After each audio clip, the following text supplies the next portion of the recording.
Hey guys, welcome back to the podcast. I have not one, but two amazing guests this week. Kelly, Angela, thanks so much for joining me today. Thanks for Thanks for having us. having us. So, a little backstory for everyone. So, we all just got to see each other. Oh, slap my mic. We all just got to see each other in person a couple of weeks ago at a conference. Before I introduce the conference, Angela, since you were really my first connection to the conference, I feel like you should talk about what we were just doing because all of us together in the same room is just like so many ideas about our businesses, our industry, where it's headed, and how we all can work together. So, Angela, do you want to tell us where we were just all at, what we were up to? Sure. And that's actually how we first met face to face. Ashley was here in my hometown, Tampa. We met at a GHTA. It's the Gift Home Trade Association annual conference. And so we were all together in Park City, Utah. We had an amazing week in a gorgeous, gorgeous city. And the Gift Home Trade Association is really the industry's place to all come together. So there are sales agencies, there are reps, there are industry affiliates, there are suppliers. We all come together and we talk about the needs and the problems and the successes of the industry. So it's just sort of our spot to brainstorm. And it is a fantastic week. It is a fantastic week. Kelly, you are a huge part of GHTA as well. What do you think retailers need to know about GHTA because it's probably a brand new concept to them. I think a lot of them have no idea that that type of event and conference exists. Right. Well, it's it's open to certain categories in the industry, but retailers should know that we are a collective industry, and we believe in your favorite thing to say, community over competition. Yeah. Yes, we're competitors, but when we're together, we are a joyful community. Learning, like we love to see each other. We're doing the same jobs, right? And we get to swap stories, but learn from some of the best trainers in the industry. We have keynote speakers who are top notch, giving us really great ideas. There's a book club, where we get to get together and talk about ideas to further our business. So retailers should know that, like, we are coming together for their best interests so that all of us collectively can present the best products, the best service for them as sales representatives. That's really important. We want to, just grow together and do our best for retailers. Yeah, it's so helpful.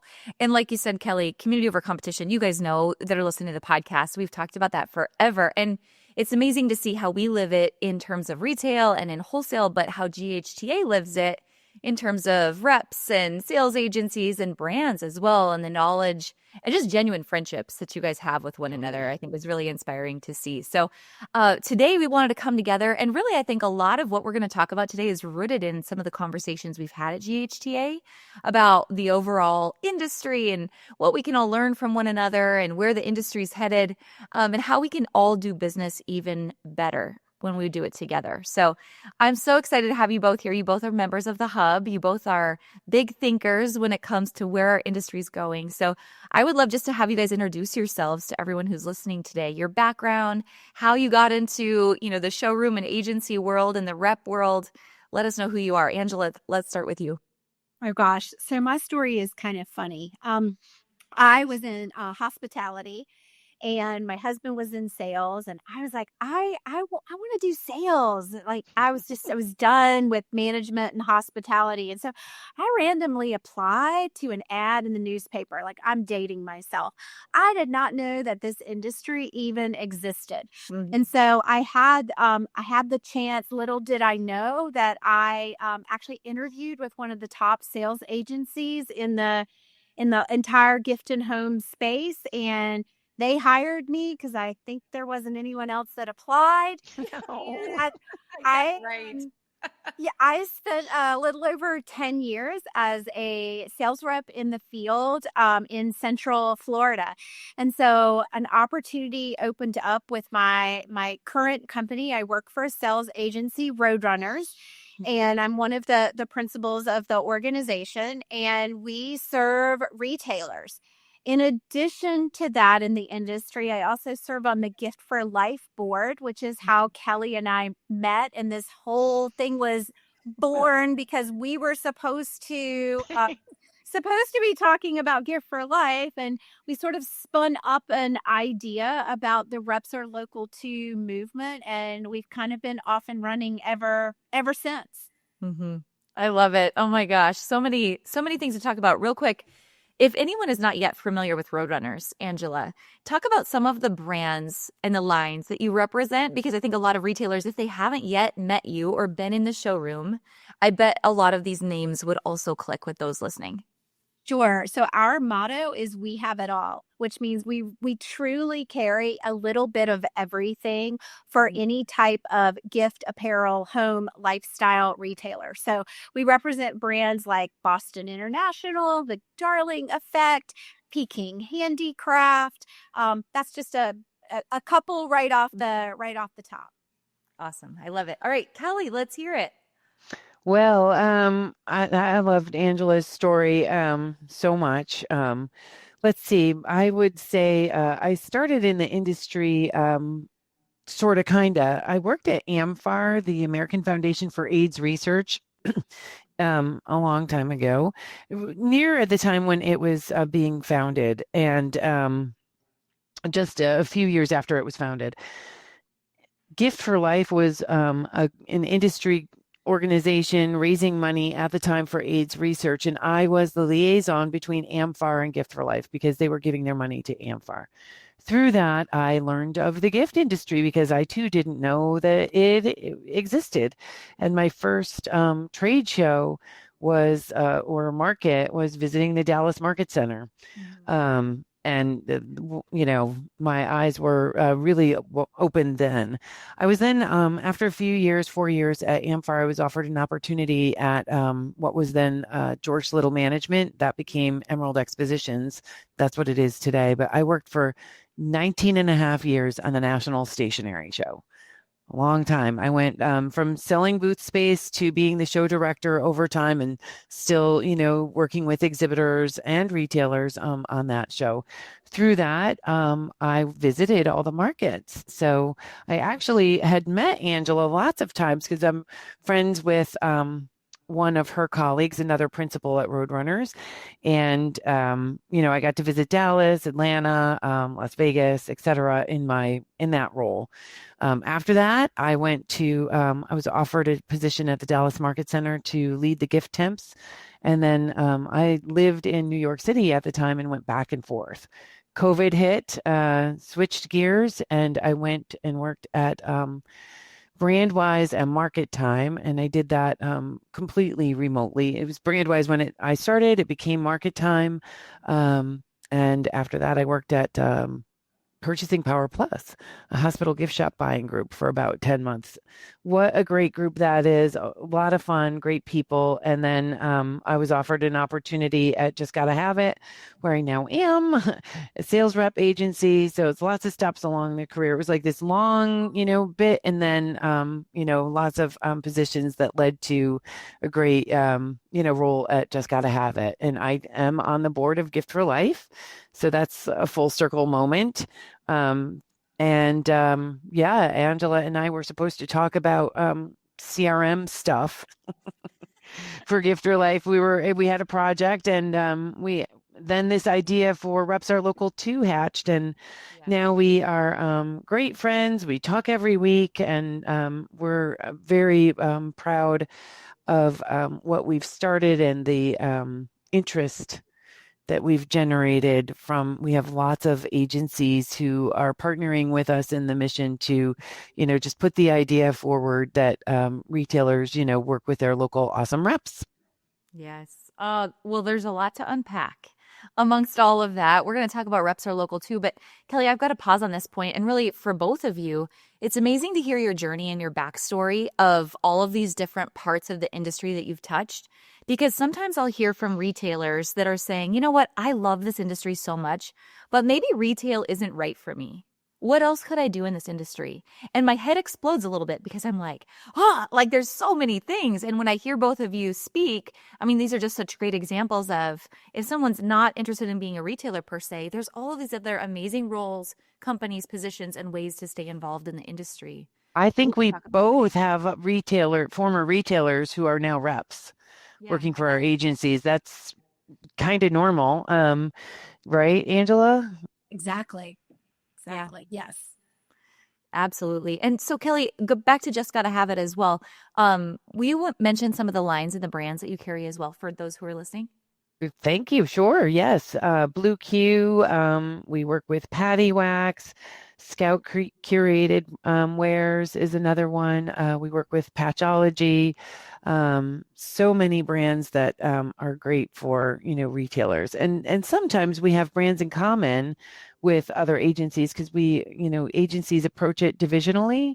So Angela mentioned Peking Handicraft. We also represent that brand, but in an area where they're not covering it. So it's a funny industry. We'll have lines in common, and then there will be lines that we don't have in common. Yeah. I think that's a great place to start, Kelly, because I think if I'm going to approach this conversation I'm just going to put myself in the eyes of the listener today, who some are probably very familiar with going to gift market and working with showrooms and agencies and reps, but there's probably many today that are listening that are like, this is all new to me. And just to like preface the conversation with why we're together, we want to talk about reps are local too and what it means to work with your local sales reps. But I think we want to arm and equip every retailer that's listening with how can you do business a little bit better? How can you get a little bit more service? How can you get, exclusives from different brands? How can you carry something that your competitor isn't necessarily going to have access to? How can you go to market a little bit smarter? And so you guys have so much wisdom when it comes to these things that I want to unpack all of it.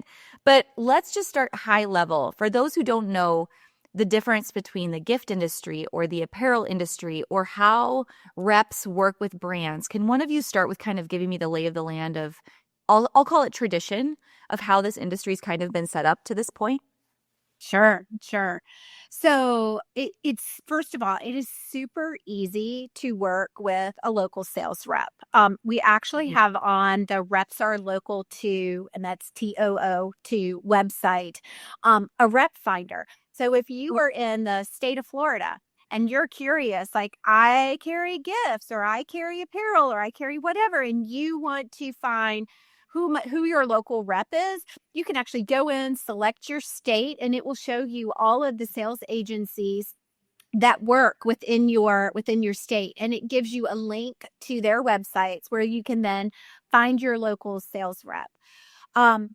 There's this is a big topic, so I'm going to touch on it, and then I think we probably will unpack and dissect it. But there is so much value to working with a local rep that knows your town, that will get to know your store. And they can bring so much added value to help you work markets smarter, especially Yeah. as markets are changing, number of days you're staying are changing. I think we're probably gonna touch on that a bit, but that's just a quick and easy way to Mhm. find out who are some reps I can work with. And working with a local rep is free. It's a great service. This is a time of year we're talking in just at the end of October, right? And as the fourth quarter winds down, there's a lot of holiday parties and events that stores are hosting, and fast depletion of product in stores. There's the furious buying that's happening around the holidays. Yeah. So reps, they're not just selling product to retailers. They're a partner to these retailers. They will pour wine at your event. They will, take inventory. These folks are on ladders and on the floors, restocking, taking inventories, looking, making sure that a store is well prepared for, an onslaught or keeping the best sellers fully stocked when, a retailer may not have time for that. Uh, And Kelly just mentioned something, Ashley, that I'd like to share. This is like my hot tip for retailers. My hot tip is if you have a Q4 event coming up, ask your local rep for giveaways. It could be bag stuffers, it could be a something for a drawing. It could ask them to come and attend. One of my top accounts when I was a rep on the road, our relationship was built because my mother-in-law was coming into town and I didn't want to come on Saturday. So I asked her if I could come just wrap gifts. I wasn't even selling her anything at that point. And so I actually went to her store and just wrapped gifts all day on Saturday. Like, reps are willing to do these things. So my hot tip for any retailers that are listening in is ask your reps for giveaways. They have them and they will go to bat for you with the brands to get you goodies to give away. it's so okay. I have a million things I want to unpack about this because I love it. First of all, I would probably be there with you wrapping gifts. But let me just say this. If you're new to the industry and you're like, okay, why do reps exist and sales agencies exist? And why are they available to do those sorts of things? Well, if you put yourself in the position of the brand owner, right? The manufacturer of whatever the gift line is or the apparel line is, they can't be everywhere at once. They can only be one place at once. And so these larger companies, these brands have partnered with reps and sales agencies around the country. Again, some, like you said, Kelly, overlapping in different territories. So you might see some in Dallas or Atlanta or Vegas, different places. And the agencies are the ones that are the boots on the ground. So again, just like what is a rep? How does it work? That's kind of how that process unfolds. But I think a misconception that a lot of people have that are new to this industry is, oh, this showroom or this rep or this agency, they just exist to sell me something. Oh And my gosh. anytime you're new in business, and this is just like a business 101 thing, right? Anytime you're new in business, I think everyone has to overcome their fear of sales. And reps do as well, right? Because what are we taught as kids when we watch cartoons? Like literally we're indoctrinated with this stuff. Who's the bad guy on the cartoon? It's the salesman. The Oh, salesman, right. the wealthy business owner, or like the bad guy is always the guy selling you something. And cartoons teach our kids that. So we grow up with this idea, I don't want to be sold to. So when you get into this industry and you overcome that fear of, well, sales are actually just helping people solve a problem, or it's just building a beautiful partnership between two people that's a win-win situation. I think when you switch your mindset to what truly sales can be, that's when I think the rep relationship becomes so evident and clear of course, why wouldn't I want to work with a rep or a showroom who can help me solve this problem, who can be on the ladder helping me merchandise, who can pour wine at my open house, or who can bring me an exclusive, beautiful new line to a trunk show that I would have had no idea even exists. But because they're boots on the ground in 100 other stores that are successful, I have inside knowledge that I would have never otherwise had access to.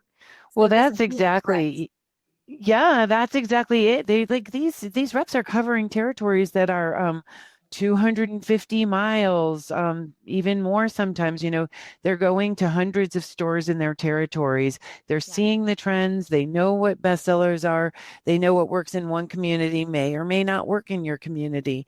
If a retailer is only ordering online, they're not and following like the brand saying this is a bestseller, it might not be a bestseller in that neighborhood. But reps can also understand that you are having, uh, I think we all know a retailer in Idaho who, in her town, Coeur d'Alene, there's like a wine festival. And, the rep knows that and will bring in wine themed products for the wine festival to make it better. She'll work that festival, but like knowing what's happening in the community, that's reps live there. They know that a person at a brand who isn't boots on the ground wouldn't have that like local information. Another thing that you made me think of is that, yeah, I hear, sometimes, being a store owner is lonely.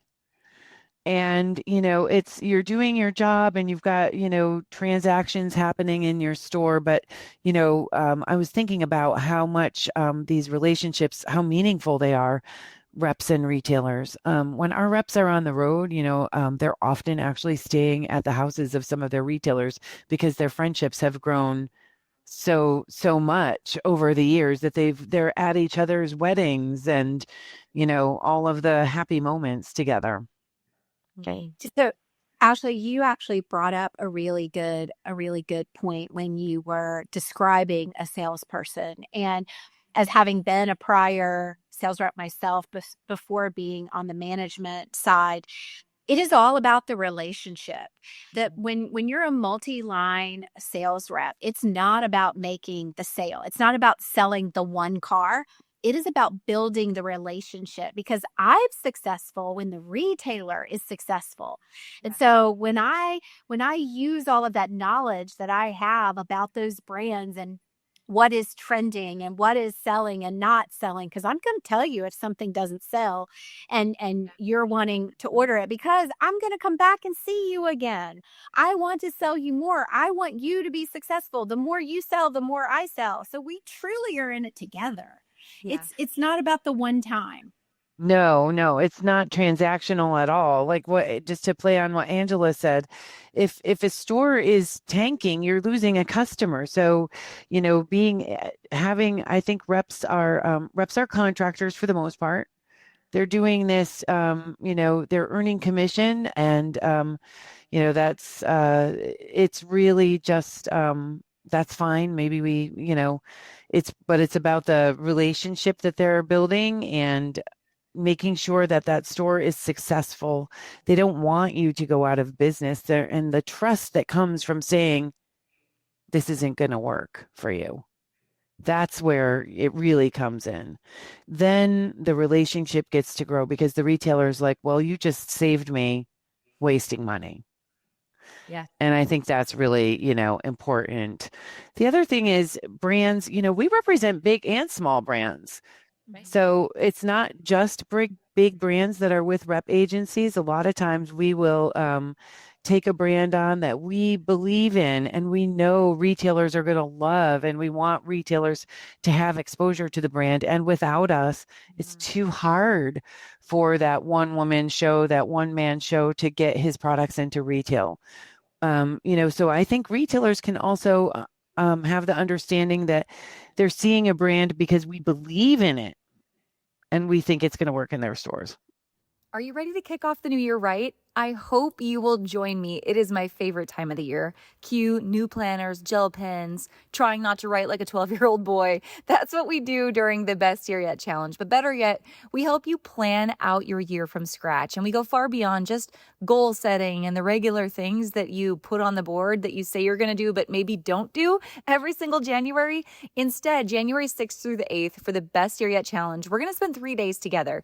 You and I, Sarah Burks, Jeff Fenn, our team here at the Hub, helping you map out real strategy for the new year, talking about what's actually trending and working right now across our industry. Everything from mapping out content, mapping out inventory strategy, sales strategies, growing your team, or just making sure you have the systems and processes in place for you to be the CEO of your business this year and not just the hustling entrepreneur. Let's face it, I just want to make sure you have more profit and peace, not only throughout the holiday season, but all the way throughout 2026. So come join me during the Best Year Yet Challenge. It's completely free. Members, non-members, doesn't matter. If you're listening to this and you just want to start your year off a lot stronger, come and join me for the Best Year Yet Challenge. All of the links are across our social media in our show notes. Be there or be square. Let's start this new year off right. I just go back to what you said, Kelly, about, retailers do feel lonely and they wear many hats and they're often very overwhelmed. And so I think about that rep relationship as, wow, what a partnership. Someone else who's invested in my success that I can lean on in the good times and bad, who can help me get through it. And, the alternative to shopping wholesale today, and I mean, granted, I encourage every retailer to shop online. Shop online with the brand, whether it's Fair or Fashion Go or our own site, Hubventory.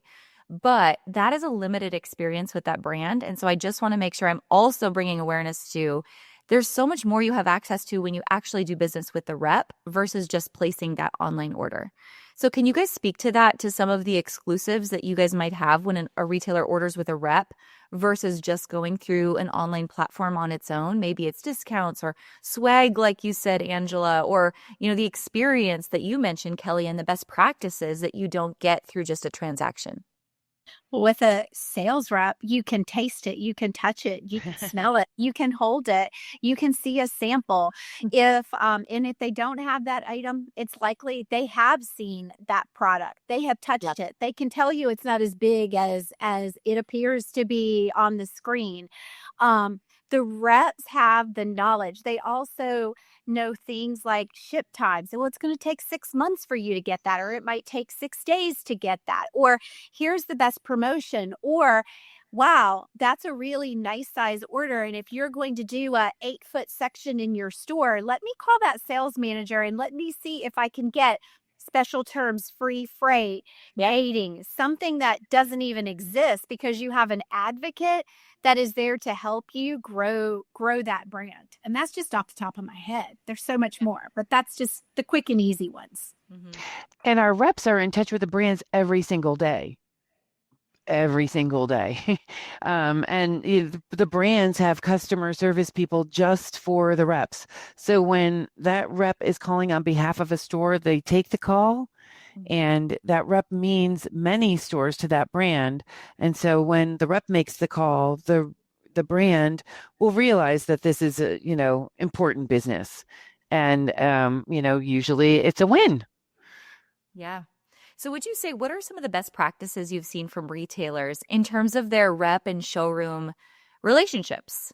What could retailers do to be most successful in taking advantage of the opportunity when working with reps and showrooms? Communicate and ask. Like as simple as that. Share your events. There's nothing for a rep. There's nothing more defeating than finding out that the open house is starting in an hour, and you could have been there to help or offer something up, or clean the shelves up, help re-merchandise. Like, I used to hate that when I would wake up Saturday morning and look on Facebook and go, oh my gosh, I wish I had known that was last night. So communicate and ask. We also coach and train our reps to ask those questions, like, what do you have coming up?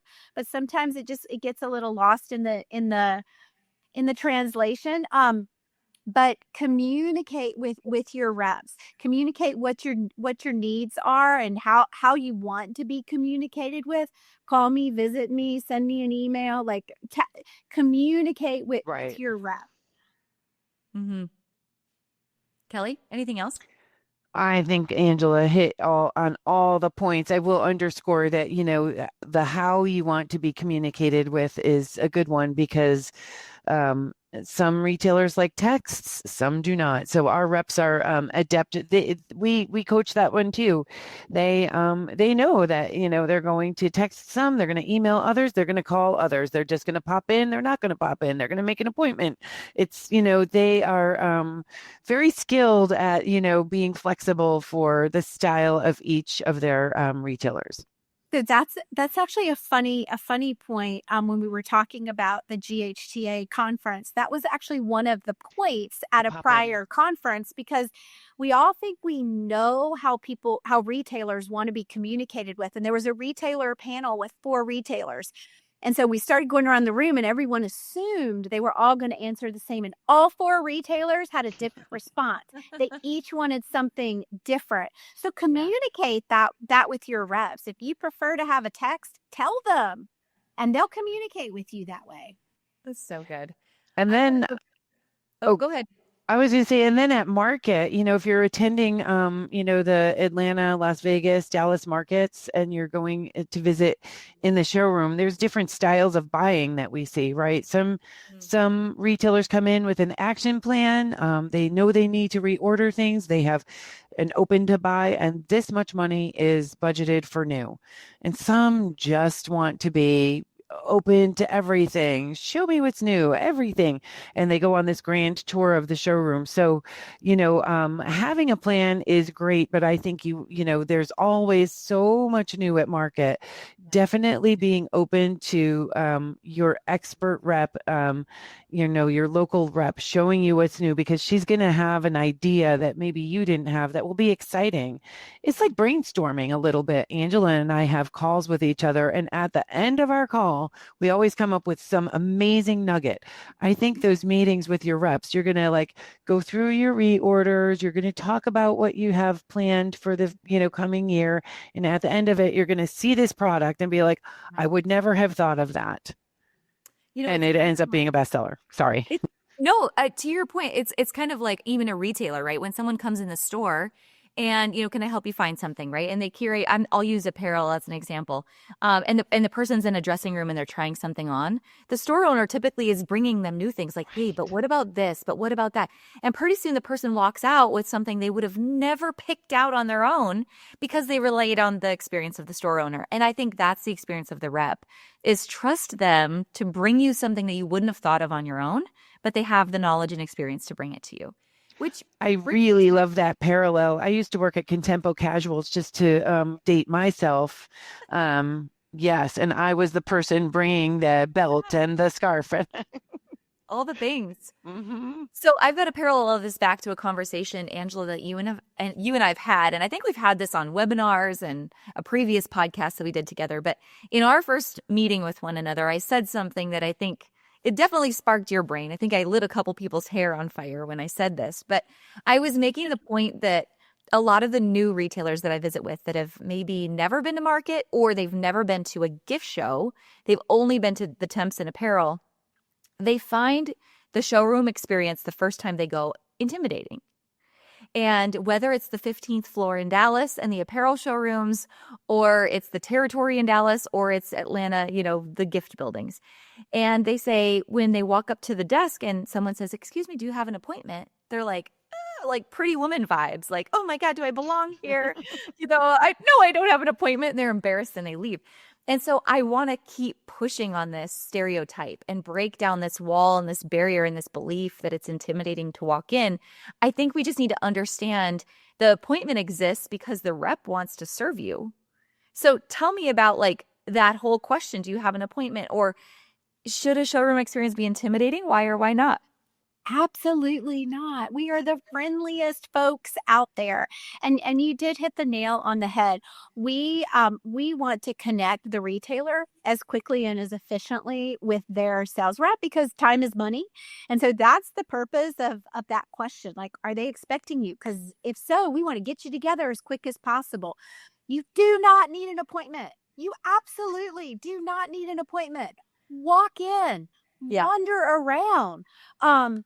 We are there to serve you. We are there for you, the retailer. That is our goal. We will get someone to help you. I know those front desks can be really intimidating because there's people sitting there behind the computers processing orders, but we are there to serve you. Yeah. So come in, tell us how we can help you. Tell us what you're looking for. And if you don't know what you're looking for and you just want to wander through, you are more than welcome to. It is wide open. My home, the front door is wide open. Please come in. Please come in. Please introduce yourself. If you found us through this webinar, we want to know that. We are the friendliest folks and we are here to serve you. I totally agree and want to add to that. Yes, yes, yes. And I think that is why we're asking if you have an appointment. But I think we're all trying to, we all realize that, we want to say, we're happy that you're here. I think wandering showrooms is also a fantastic way for research, seeing trends. So, please, again, emphatically, as Angela was, come in, look, you're going to find that, whatever roosters are that's an old one, but, What? it's so old. Strawberries or something are the next big thing. You're going to see trends from showroom to showroom and on different products. I might have a, just got to have it, might have a stationery line that has strawberries and cherries. And then you go to Roadrunners and you're going to see pillows with strawberries and cherries.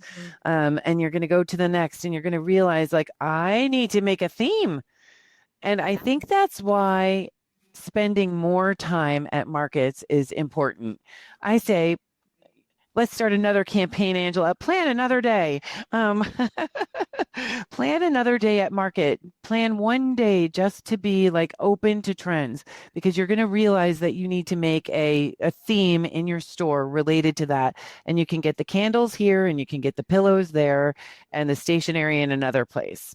Yeah. I'm gonna jump on the bandwagon of let's start a movement or a trend. And I know not everybody agrees with this trend, but I think the more that gift and home markets and apparel markets can overlap, the better it is for the retailer, the better it is for the brand, and the better it is for the rep. Because I want to talk about this with you both. I think this is really important.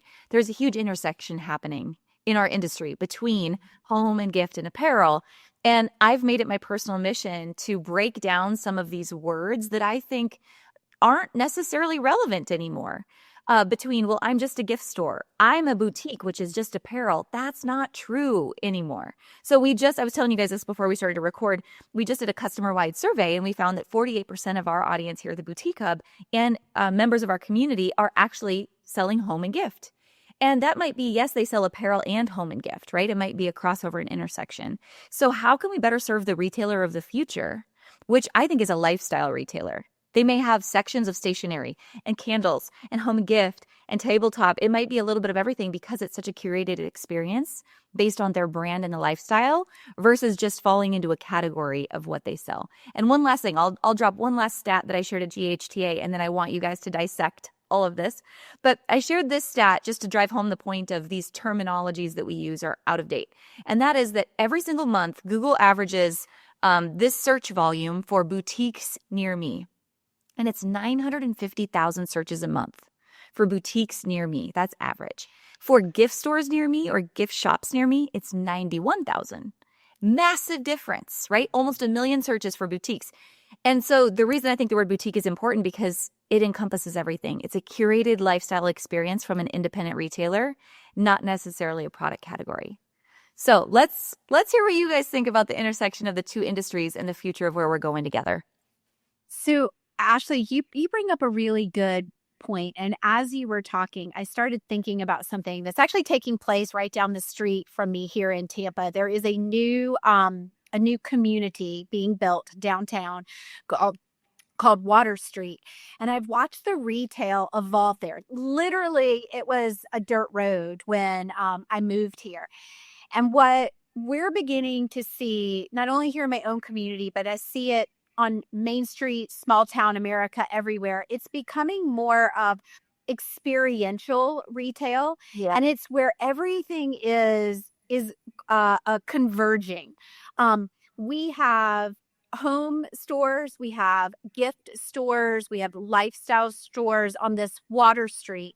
And in addition to that, we have an ice cream shop, and the ice cream shop has retail. We have a plant shop that has retail. They are selling jewelry.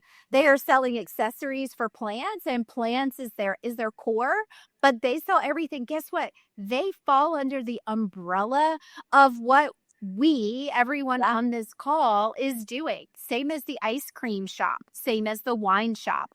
It's all retail. It is all converged together. And it's truly interesting to watch this street with all this different type of retail coming together. And it all falls under this umbrella. We're all one. It's not a singular retailer anymore. It's not just gift or just home or just apparel. We're all doing the same thing. We just have our own little spin on it. And it's amazing how retailers are and boutique owners are able to spin so differently from one another because you can have that's what's exciting about retail, right? You know, you go from store to store and it's a different experience from one to the next, and you're finding different product and exciting points of view. Hey, I love shopping. But, I love that. And when people can bring in, things that, speak to their vibe and their community beliefs. We have a lot of give back brands that we represent, you too, Angela. And sometimes these stores are very involved in give back and they want to. I've been in stores where every single product in the store does something where they're supporting whatever community is meaningful to them. So there's, I think that the future is definitely bright, of course, but also, as Angela said, mixed. Like that plant store she talked about could have plant bookmarks and plant, all things plant notepads. And I'm thinking the ice cream store probably sells really cute jewelry with ice cream themes on it. Yeah, it's all, I love what you said, their point of view. And it's kind of like the anthropology effect, right? It's retail has become a brand. Anthropology has become a brand where it's serving this particular lifestyle in all of those different categories. And when I look across the most successful retail stores that I see, that's what's happening. Like that's exactly what they're doing. So parting thoughts, because we just have a couple minutes left, but parting thoughts from you guys on, as retailers walk into the new year and they're hitting those January markets and they're deciding what markets do I go to? What showroom should I visit? What new categories should I experience? What's your best advice in terms of working with reps and then also just living into that, point of view and the lifestyle brand that retailers are building today? So I'll go back to what I said before about communicating and being open. Ask the questions. Don't be afraid to ask what are you seeing? What's trending? Because in the month of December, we begin to do training and new product rollouts. So we kind of have a little bit of an initial glimpse into what's coming out new, what we think will be trending. Really, where the rubber meets the road is when the orders start coming in. But we kind of have an overarching sort of beginning. We get to see what's happening. So communicating and asking your reps, what are you seeing? Because you might get 3, 4, 5 ideas to head into market, so that when you begin to explore, you'll start to see them. So Yeah. ask the questions. And I really loved Kelly's idea of leaving some time just for exploration. Yeah. Yeah. I also think it's really important to yep, leave time for exploration for sure. Thank you. But I think also the understanding your inventory position as you go to market. Understanding which brands you're going to phase out, and do you want to replace that brand with a like brand, or are you looking for something completely different? Understanding your budget, because that's really important as you're writing those orders. It's crushing for us all, the brands, the reps, everybody, if you have to dial it back on those orders. So like making sure that you understand what your spend is going to be at the market is really important. That's huge. We can help you with that. At the Boutique Hub, we can help you make those plans and understand your position so that you can be a better partner with all the brands you work with. I love it. All right. Well, ladies, thank you so much for this. As far as reps are local to go, I just don't want to, stop without putting a cap on that as well. We'll link up the website, the information. We'll also link up the gift guide that we put together between the Boutique Hub and reps are local too. But any, quick parting thoughts on just making sure that retailers get in touch with reps are local too and understand that mission? Sure. If the Reps Are Local 2 website is just a great global resource. It is the top sales agencies across the U.S. that have come together all to serve the retailer. The mission of Reps Are Local 2 is to support and celebrate the work of the independent retailer. It's very similar to the shop local movement. Our goal is to help to educate and support sales reps and celebrate the work they do every day. It's amazing. It's so important to the industry. Thank you guys both for your time. Kelly, Angela, this is so great. I look forward to seeing you guys at market soon. We'll leave all of your contact information as well, so everyone who's listening, of course, can catch you in the showroom, learn more about the brands you carry, and hopefully test out some new opportunities for inventory and buying strategy going forward. Thank you guys for being here today. Thanks Thank for having us. you.